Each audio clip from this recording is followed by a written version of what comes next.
A lot. A lot? A lot, a lot. Well, from where I estimate it to be, it's about 3, maybe 4 times as much as what domestic students pay. Oh, it's a lot, and I'm even in a deregulated program, so it's even higher than normal. I pay almost 30,000 a year. 40,000. 40,000 for 5 Dollars. courses? For 4.5 courses. 4.5. I think it's 35,000 for 4.4 credit. Yeah.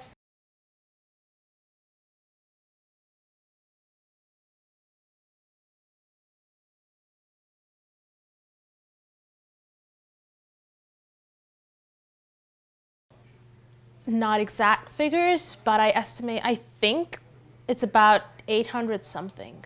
Yeah, about 700, 800. I'm assuming roughly around 400. 400? 400 or more.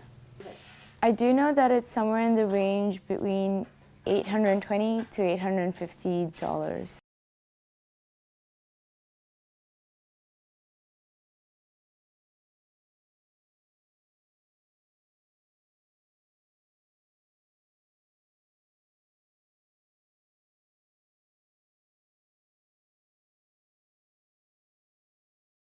I guess it could be said that it's reasonable, but for the services we get, for the access we have to the healthcare compared to what domestic students get, it's a bit pricey. Well, I think like it's decent, but at the same time, like the services we get for it, like I think it needs to be improved on. I think 400 would be acceptable if only it lived up to its standards. You know what I mean? And it provided all the benefits that it said it would. Then it would be okay, but as of now, I think that's a very high amount and it should be reduced.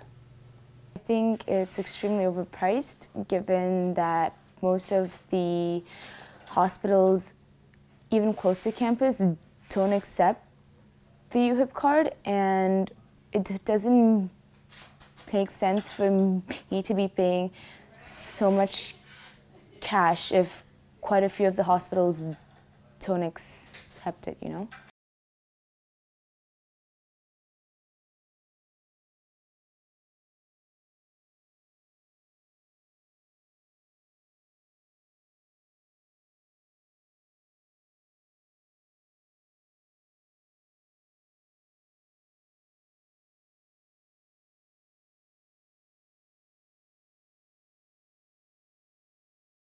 No, I haven't.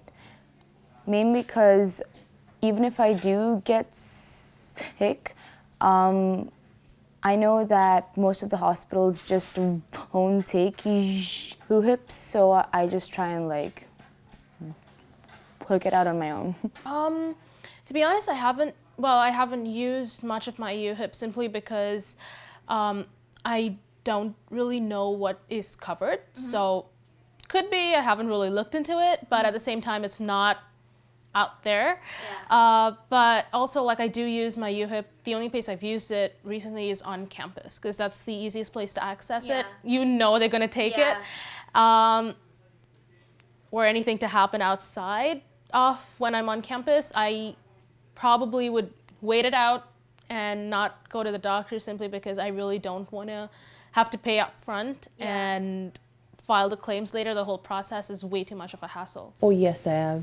Yeah? When was that? Recently, like a month ago, like I had to go get some work, like I had to go for a general checkup in like a clinic in Toronto. Okay. And then like I went there thinking like, oh, my insurance will cover it. Like I had money with me, but then I didn't think I'll have to spend money. But when I got there, I showed them the UHIP card, and they were like, oh no, we don't collect this here. I was like, but like it's insurance from my school, and they're like, oh no, it doesn't cover it.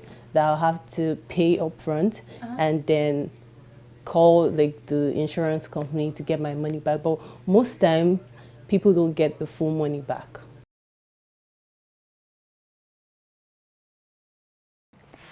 Like first of all, I think like at least there have to some people like tell us like what kind of UHIP is like. Yeah. Before this, I never heard about UHIP. I just think I have healthy card, but like how can I use it like Yeah. that? Like at least they should tell us like how to do like with the healthy card. I think just overall the benefits in general, and I think it should be more recognized.